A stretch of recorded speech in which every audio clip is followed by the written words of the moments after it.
Assalamualaikum warahmatullahi wabarakatuh. Sebelum saya mulai, saya mau cek suara, cek video, apakah sudah bisa aktif dengan sempurna. Baik, kalau memang sudah aktif dengan sempurna, kita akan mulai. Bismillah, alhamdulillah, Allahumma sholli ala sayyidina Muhammad wa ala sayyidina Muhammad. Kita lanjut lagi. Di pertemuan ini ada pendapat dan mungkin juga ini saran dari seseorang. Contoh gini, telah lama aku perhatikan ternyata orang-orang sukses itu jarang yang hanya duduk dan pasrah atas apa yang terjadi pada diri mereka. Mereka keluar dan mengalami banyak hal. Jadi ini dalil untuk jangan malas.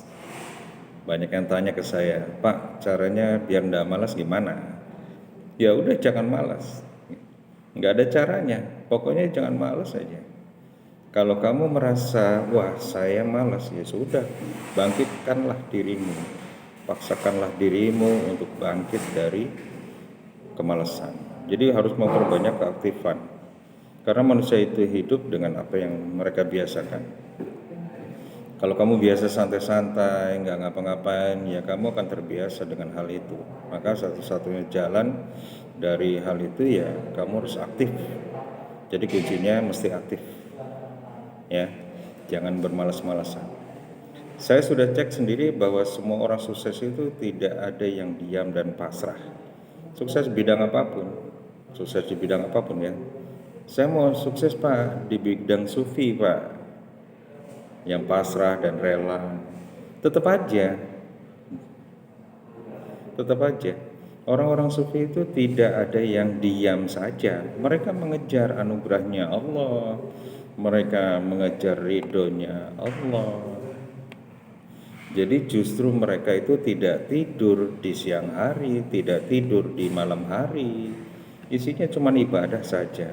Jadi cita-citamu apa saja tidak akan sukses kalau kamu hanya duduk dan diam dan pasrah. Tapi sekarang bisa loh Pak, kita jualan dengan megang HP. Ya tetap aja nggak bisa diam aja. Jadi rumusnya pertama itu adalah kamu harus aktif. Rumus keaktifan itu kalau di Islam itu jangan dibayangkan bahwa 1 tambah 1 sama dengan 2. Jadi keaktifan itu upaya kita bergeraknya gimana. Kadang-kadang mikir hasil. Gimana Pak, saya kejar gimana pun nggak akan mungkin kelihatan. Karena kamu tergantung kepada amalmu. Jangan tergantung kepada amalmu, tapi bergantunglah kepada Allah. Kamu bekerja, beraktivitas, kamu bertindak, ya sudah, kerjakan saja. Urusan hasilnya biar Allah aja urusannya. Jadi jangan salah mengidentifikasi tugasmu. Sering saya ilustrasikan ceritanya Nabi Ismail dan ibunya. Ketika Nabi Ismail bayi ditinggal berdua di Mekah, susah nyari air. Lari Safa Marwah bolak-balik 7 kali. Akhirnya dapat air dari kakinya Nabi Ismail. Kalau udah tahu gitu kenapa mesti lari-lari gitu ya? Nah, itu rahasianya Allah. Cara kerjanya memang gitu. Kalau pakai matematika, lari bolak-balik gitu, ya kalau ketemu airnya itu hasilnya. Entah dari sudut mana, Safa dan Marwah terus menerus, ini air. Kalau logika matematika ya kayak gitu.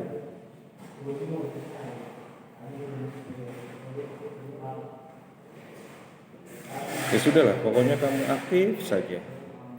Ya, beraktivitas saja. Urusan hasilnya nanti urusannya Allah. Pastikan yang kamu lakukan itu bermanfaat, baik, produktif. Nah, selanjutnya Allah dan sunnatullah lah yang bekerja. Oke, oke. Aku pernah terkesan dengan pentingnya tindakan. Ternyata aku tahu saja tidak cukup, kita harus menjalankan. Ingin saja tidak cukup, kita harus melakukan. Mimpi dan harapan saja tidak cukup. Kalau kamu hanya mimpi dan berharap, ya nggak ada aktivitasnya, ya nggak akan terwujud mimpinya. Untuk mimpinya biar terwujud, kamu harus bangun. Meski ya awalnya itu hanya mimpi, tapi jangan mimpi terus.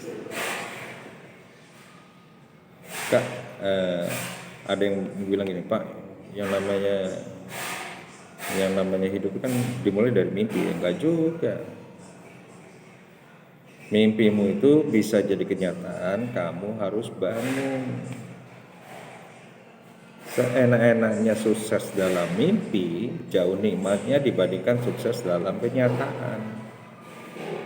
Kalau kamu hanya membayang-bayangin dia, mimpi-mimpiin dia, tidak luar biasa. Nikmatmu hanya nikmat dalam hayalan. Kalau kamu ingin senang beneran, dia kamu tembak beneran. Logikanya sederhananya gitu. Jangan cuma bayangin. Nanti didahului orang lain, kamu bikin puisi, meratap depan tembok, gantung diri. Nggak boleh itu. Ya. Oke. Terus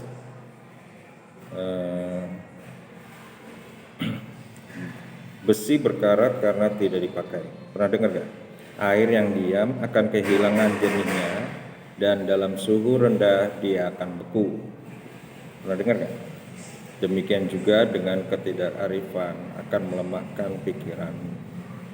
Maka kita harus merentangkan diri kita sampai batas akhir kemungkinan. Kalau kurang dari itu, berarti dosa. Baik pada Tuhan maupun pada manusia. Itu maksudnya apa? Wujudkan potensimu tuh diwujudin. Gunakan fasilitas kekuatan daya yang diberikan oleh Allah 100% semaksimal mungkin. Kalau tidak, berarti dosa. Kenapa? Karena Allah memberi kita sia-sia. Allah memberimu mata, akal, telinga, tenaga, kekuatan. Semuanya itu kan fasilitas dari Allah. Manfaatkan seluruhnya semaksimal mungkin. Kalau ada yang nggak kamu pakai, berarti kan mubazir, gitu. Kalau nggak dipakai kan mubazir.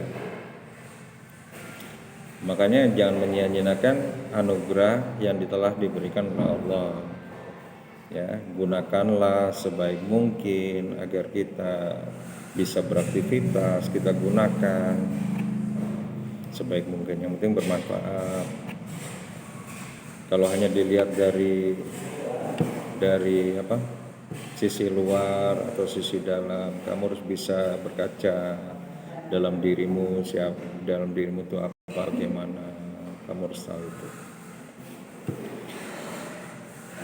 Ini merupakan salah satu filosofi kehidupan. Jadi jangan kayak besi yang diam, sekuat apapun besi itu pasti akan berkarat. Air juga begitu. Kalau airnya itu diam, maka dia akan kehilangan kejernihannya. Kalau dia diam aja, dia lama-lama bisa beku.